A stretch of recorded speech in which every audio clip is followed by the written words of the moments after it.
દાખલા નંબર 56 ઉત્સર્જન સંક્રાંતિની તરંગ લંબાઈ ગણવાની છે, ખાસ કરીને યાદ રાખજો.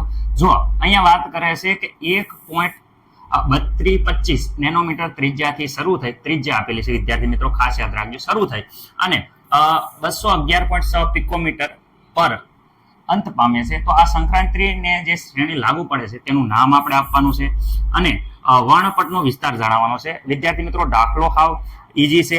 રેડી, જોઈ લીજો. હવે શરૂઆત કરીએ છીએ. સંક્રાંતિનું નામ આપવાનું છે એટલે સૌ પ્રથમ જે ત્રિજ્યા આપી છે એ ત્રિજ્યાની વાત કરીએ તો અહીંયા વિદ્યાર્થી મિત્રો પહેલી ત્રિજ્યા આપી છે જે શરૂ થાય છે એ ત્રિજ્યા આપી છે. ક્યાંથી શરૂ થાય છે તો 1.3225 નેનોમીટર ત્રિજ્યા છે વિદ્યાર્થી મિત્રો. નેનોમીટર ત્રિજ્યા છે એનું આપણે મીટર કરવા હાટું બધાને ખબર છે કે 1.3225 ગુણ્યા 10⁻⁹ મીટર. ઓકે, R1 બરાબર આવી ગયું છે. R2 બરાબર વાત કરે 211.6 પિકોમીટર છે વિદ્યાર્થી મિત્રો. તો પિકોમીટરની વાત કરે તો 211.6 પિકોમીટર એટલે 10 વિદ્યાર્થી મિત્રો થઈ જાય છે -12 એ પણ મીટર. આ R2 છે. મને નથી લાગતું કે કોઈને કઈ પ્રોબ્લેમ હોય. R1 ને R2 મળી ગઈ, ત્રિજ્યા મળી ગઈ, ખાસ ધ્યાન રાખવાનું છે. અને અહીંયા વિદ્યાર્થી મિત્રો હું કહું છું બોહર ત્રિજ્યા, ખાસ યાદ રાખજો. બોહરની ત્રિજ્યા જેને વિદ્યાર્થી મિત્રો કહેવામાં આવે છે A0, જેની કિંમત છે વિદ્યાર્થી મિત્રો તમને ખબર જ છે કે અહીંયા A0 ઇઝ ઇક્વલ ટુ આપણને ઓલરેડી ખબર જ હોય 52.9 પિકોમીટર. પિકોમીટરનું મીટરમાં કરવું હોય તો 52.9 ગુણ્યા 10⁻12. Okay, ડેસી સેન્ટીમીલી micro nano pico, nanometre પર પિકોમીટર આવે. આ આવી ગઈ છે A0. સર આ શું કરો છો, અમને કઈ ખબર નથી પડતી. તો વિદ્યાર્થી મિત્રો આ બોહર ત્રિજ્યાની વેલ્યુ મેં આ જે ફાઇનલી આપણે થિયરીમાં જોઈ હતી એને આપણે મીટરમાં કન્વર્ટ કર્યું. ઓકે, એક સૂત્ર છે જે વિદ્યાર્થી મિત્રો જેના દ્વારા n મેળવી શકાય. શેના દ્વારા? તો વિદ્યાર્થી મિત્રો Rn બરાબર બધાને ખબર છે. શું ખબર છે? તો વિદ્યાર્થી મિત્રો આપણે અહીંયા n² ઇન્ટુ A0². છેદમાં z લખાય પણ z બરાબર 1 આવશે એટલે લખવાની જરૂર છે નહીં. આના છેદમાં તમે z લખો તોય હાલે છે.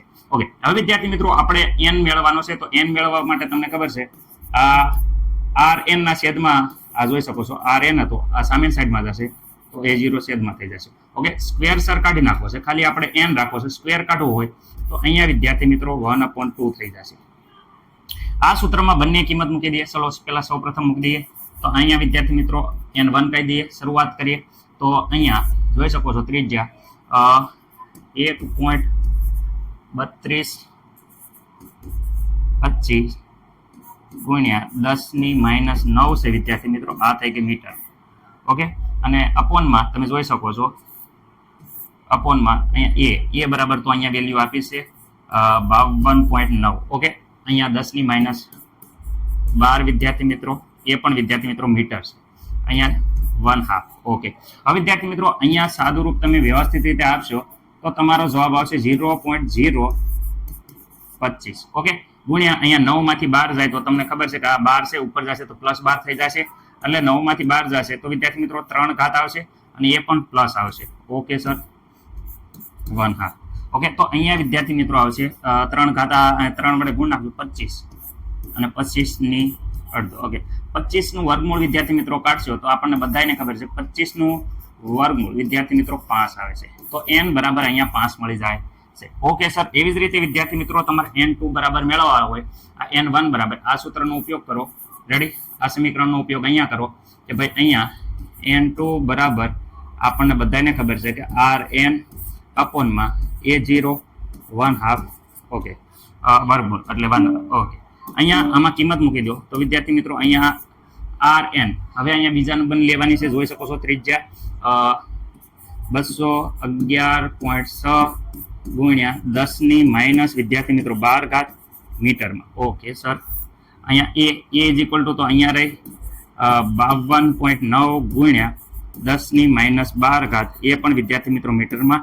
અને અહીંયા વિદ્યાર્થી મિત્રો બધાનો છે એ વર્ગમૂળ નીકળી જશે. આ n2 છે. ઓકે, આનું આખું સાદુરૂપ વિદ્યાર્થી મિત્રો આપે છે તો અહીંયા તમને ખબર છે કે 4 આવશે. કેમ? કારણ કે અહીંયા ઘાત છે એ તો વિદ્યાર્થી મિત્રો ઉડી જશે. મને નથી લાગતું કે કઈ પ્રોબ્લેમ હોય. ઓકે, અહીંયા આનો અપોનમાં જશો તો અહીંયા વિદ્યાર્થી મિત્રો 4 આવશે. આનું વર્ગમૂળ 4 નું વર્ગમૂળ વિદ્યાર્થી મિત્રો 2 થાય, જે n બરાબર 2 બરાબર 2 આવે છે.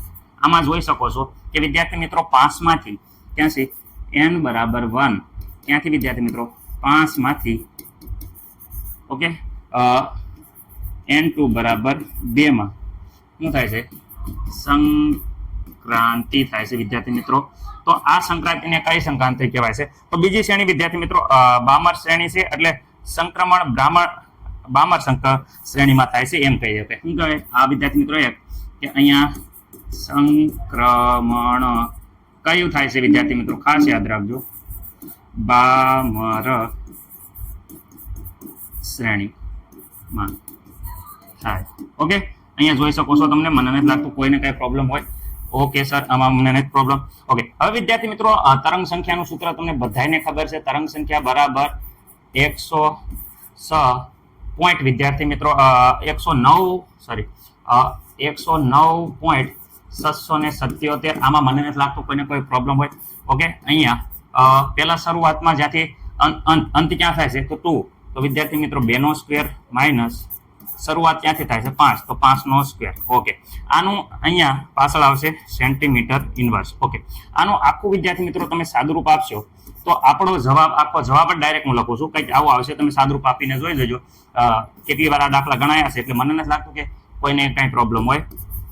ઓકે, આ થઈ ગયા 17, અહીંયા સેન્ટીમીટર ઇન્વર્સ. ઓકે, આ સેન્ટીમીટર ઇન્વર્સ આવ્યા છે. મને નથી લાગતું કે કોઈને કંઈ પ્રોબ્લેમ હોય. ઓકે, હવે વિદ્યાર્થી મિત્રો તરંગ લંબાઈ ગોતવાની છે. તો તરંગ લંબાઈ મેળવવાની છે. લાગુ પડતી આપણે કંઈક સંક્રાંતિની તરંગ લંબાઈ ગણવાની છે. તો કઈ શ્રેણીમાં લાગુ પડશે એ તરંગ લંબાઈ ગણવા માટે ખાસ ધ્યાન રાખજો કે તરંગ લંબાઈ કેવી રીતે મળશે. તો વિદ્યાર્થી મિત્રો 1/છેદમાં તરંગની સંખ્યા. ઓકે, આ સૂત્ર છે જે તમને બધાને આવડતું જોવું પડે. તરંગ લંબાઈ બરાબર 1 તરંગની સંખ્યા. ઓકે, ચલો સર, તો અહીંયા તરંગ લંબાઈ 1/છેદમાં તરંગની સંખ્યા અહીંયા જોઈ શકો છો 23,032.17. ઓકે, એ પણ સેન્ટીમીટર ઇન્વર્સ. ઓકે, ઉપર જશે તો વિદ્યાર્થી મિત્રો અહીંયા 1/છેદમાં તમે જ્યારે ભાગાકાર કરશો તો અહીંયા આવે છે 4.34. ઓકે, 10⁻⁵ આ સેન્ટીમીટર ઇન્વર્સ હતો. ઉપર જશે તો સેન્ટીમીટરમાં ફેરવાઈ જશે. તો વિદ્યાર્થી મિત્રો અહીંયા સેન્ટીમીટરનું મીટર કરવું હોય તો 4.34 ગુણ્યા 10 વિદ્યાર્થી મિત્રો સેન્ટીમીટર 100 વડે ભાગવા પડશે. 100 વડે ભાગો એટલે 2 ઘાત અહીં સડાઈ દો એટલે આ થઈ જશે મીટરમાં. ઓકે, અહીંયા વિદ્યાર્થી મિત્રો 2 જે પોઈન્ટ છે તો અહીંયા 2 પોઈન્ટ આ પોઈન્ટ છે એ કાઢી નાખશું. શું કર્યું વિદ્યાર્થી મિત્રો? ખાસ યાદ રાખજો, અહીંયા જે પોઈન્ટ હતો એ આપણે કાઢી નાખ્યો.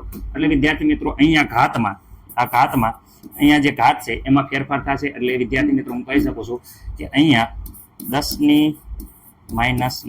મીટર. ઓકે, 10⁻⁹ મીટર એટલે વિદ્યાર્થી મિત્રો આપણે કહી શકીએ નેનોમીટર. એટલે નેનોમીટર. ઓકે, આ નેનોમીટર આવી જશે. 10⁻⁹ છે જેને નેનોમીટર કહેવાય. આ આવી ગઈ તરંગ લંબાઈ જે આપણે વિદ્યાર્થી મિત્રો મેળવવાની હતી. અહીંયા આપણો જવાબ આવી જાય છે. ખાસ યાદ રાખજો, પાછળ ટેક્સ્ટ બુકમાં જે પ્રમાણે આન્સર આપ્યો છે એ પ્રમાણે સંપૂર્ણ આન્સર આવી જશે. મને નથી લાગતું કે કોઈને પણ આ દાખલામાં પ્રોબ્લેમ હશે.